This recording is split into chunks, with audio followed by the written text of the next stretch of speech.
हैं कि संसार में धन वालों की बड़ी महिमा है, वो धन्य कहलाते हैं, लेकिन जिसके पास धन नहीं है और उसके जीवन में भगवान की भक्ति अगर आ गई तो वह भी धन्य हो जाता है।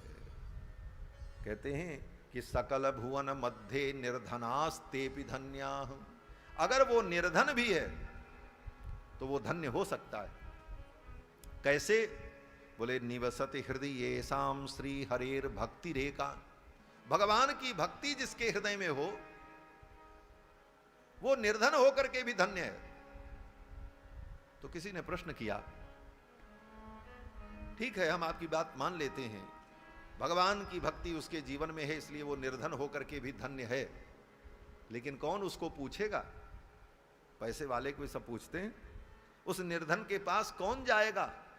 कौन उसकी सुनने वाला है? कौन उसको महत्व देगा? कैसे आप उसको धन्य मानोगे? तो सूत जी कहते हैं कि सकल भुवन मध्य निर्धनास्तेपि धन्याः, वे निर्धन प्राणी भी धन्य हैं जिनके जीवन में भगवान की भक्ति है। भले उनके पास धन नहीं है, उनको कोई नहीं पूछता, उनके पास कोई नहीं जाता, और कोई जाए चाहे न जाए, क्यों? बोले उनको किसी की परवाह ही नहीं होती। जिसको भगवान की भक्ति मिल जाती है उसको कोई पूछे चाहे न पूछे, चाहे उसके पास कोई जाए चाहे न जाए, उसके ऊपर कोई फर्क नहीं पड़ता, वो तो अपनी मस्ती में रहता। मस्त राम मस्ती में आग लगे बस्ती में, उसको कोई परवाह नहीं। और रही बात आने की जाने की, कौन उसके पास आता है कौन नहीं आता है? बोले कोई आवे चाहे भाड़ में जाए, उसके पास भगवान आते हैं। वो दुनिया के मृत प्राणी, दुनिया के मरण धर्मा लोग उसके पास जाएं न जाएं, लेकिन उसके पास भगवान आते हैं। सूत जी कहते हैं जिसके पास भगवान की भक्ति आ गई, भले वो निर्धन हो, उसके हृदय में तो आकर के भगवान बैठ जाते हैं। प्रविशति हृदय येषां श्री हरेर भक्ति रेखा, प्रविशति हृदय तेषां भक्ति सूत्रोपनद्धः, भक्ति के सूत्र में बंध करके भगवान श्री हरि आकर के उसके हृदय में बैठ जाते हैं। उसका कोई हाल समाचार पूछे न पूछे, भगवान उसका हाल समाचार पूछते हैं। हाँ, भगवान उसे पूछते हैं। सबरी के पास कौन धन था?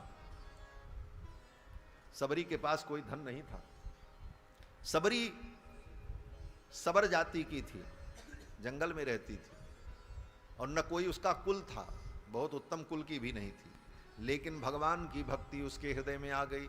परिणाम क्या हुआ? बोले भगवान उसको पूछते हुए चले आए।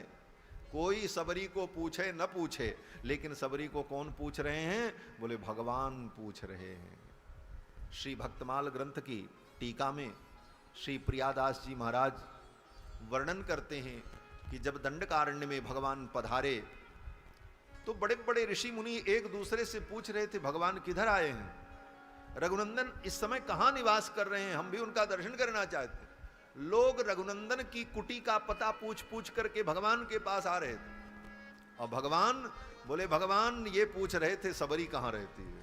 पूछी पूछी आए तहाँ सबरी स्थान जहाँ, पूछी पूछी आए तहाँ सबरी स्थान जहाँ,